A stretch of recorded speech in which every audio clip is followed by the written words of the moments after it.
Journée nationale du 8 mai 2021. Commémoration de la victoire. Discours de Geneviève Darressière, ministre déléguée auprès de la ministre des Armées chargée de la mémoire et des anciens combattants. 8 mai 1945. Par 2 fois, l'Allemagne a signé sa capitulation sans condition. Pour l'Europe, la délivrance est là. La guerre est finie, enfin. Après tant de souffrances et de désolation, après tant d'espérance et de lutte acharnée, même les épreuves les plus douloureuses ont une fin. Même les tempêtes les plus dévastatrices s'achèvent. Une joie bouleversée emplit les cœurs. Les drapeaux ornent les fenêtres. Les embrassades se noient dans la liesse populaire. Derrière les larmes de joie, celle de la peine affleure. Personne n'oublie les villes ruinées, les vies dévastées. Personne n'oublie que l'humanité a payé le plus lourd tribut de son histoire. Notre monde en fut à jamais changé. La Seconde Guerre mondiale est une rupture pour notre civilisation qui se sait encore davantage fragile et mortelle. 76 ans plus tard, reliés par notre mémoire commune et épris de la même reconnaissance, nous nous unissons par la pensée et par notre hommage pour saluer le souvenir de celles et ceux qui ont combattu et abattu le fléau nazi. Pour notre pays, rien ne fut simple.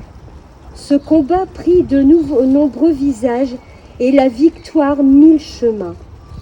Malgré les ardents soldats de Montcornet, d'Abbeville, des Alpes, de Saumur et tous ceux de 40, l'ombre de l'occupation, de la division puis de la collaboration a jeté son voile obscur sur la France.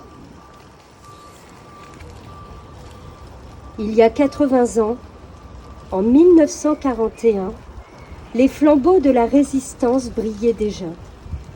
Le flot du refus et de l'espérance montait tandis que la répression forgeait son funeste souvenir à Châteaubriand, au camp de Souges ou au Mont Valérien. La France libre recevait les ralliements des territoires ultramarins et poursuivait son inlassable épopée. Dans les sables de Koufra, elle nouait un pacte avec la victoire et par la voix du colonel Leclerc regardait déjà vers Strasbourg. À l'instar de Hubert Germain, dernier des compagnons de la Libération, ce fut toute une jeunesse ardente et résistante qui refusa la défaite et l'asservissement, qui refusa de servir les desseins de l'occupant. Tous, ils ont permis à la France de s'asseoir à la table des vainqueurs. Cela fut rendu possible par le combat acharné des armées françaises et des armées alliées, par les forces françaises libres qui jamais ne cessèrent la lutte, par le dévouement des résistants de l'intérieur, par chaque Française et Français qui a refusé l'abaissement de la France et la négation de ses valeurs. Notre gratitude demeure indéfectible. Entendons les mots de Malraux. Un monde sans espoir est irrespirable. La victoire de 1945 est le succès de l'espérance, mais elle est aussi l'aube d'un nouvel effort collectif pour la reconstruction, pour la paix et pour l'Europe. Hier, comme aujourd'hui, face aux épreuves et aux crises du temps, la nation française se tient debout, résiliente et espérante. Unie et solidaire, souvenons-nous de l'adversité surmontée et de la liberté reconquise. Aujourd'hui, les mots du discours de Madame Darressière ont une résonance particulière pour nous tous.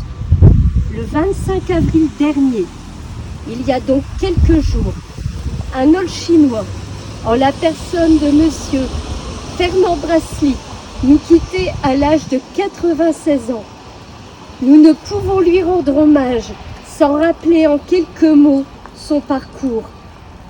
Entré en résistance alors qu'il a 20 ans, il sera l'un des hommes de l'ombre qui participera notamment au sabotage de lignes de chemin de fer utilisées par les troupes nazies, ce qui lui vaudra en 1944 l'emprisonnement après avoir été dénoncé.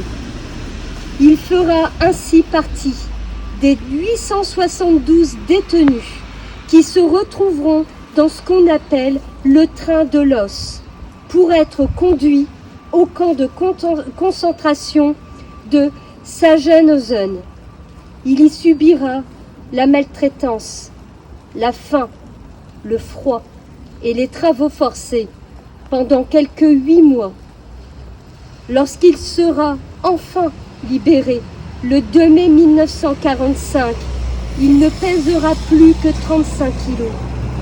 Son engagement et son courage seront reconnus par l'État français et c'est ainsi qu'il sera décoré de la médaille militaire de la Croix de guerre 1939-1945, sans oublier la médaille du combattant volontaire de la résistance et de la médaille de la déportation. En présence de nos porte-drapeaux, messieurs Charlet et Bayeux, pour monsieur Fernand Brasely, pour toutes les victimes militaires et civiles de ce conflit, dont les victimes olchinoises, Ernest Berton, Charles Brasely, Louis Delgrange, Kléber Dumont, François Guéry, César Larivière, Joseph Bride, Jean-Baptiste Delvaux, Georges Lemoine, Céline Bride, Louis Payen, Maria Bride, Céline Debève, Céline Delaney. Observons une minute de silence.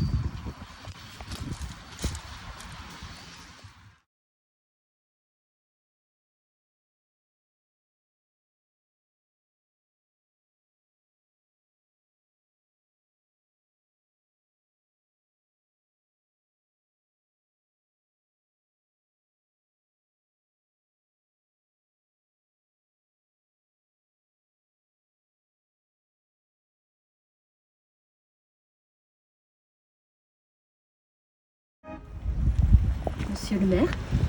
Je vous remercie tous d'être présents par ce temps magnifique. Je vous propose aussi de déposer nos gerbes au niveau du monument aux morts. Et puis de nous séparer puisqu'on ne peut pas en faire davantage.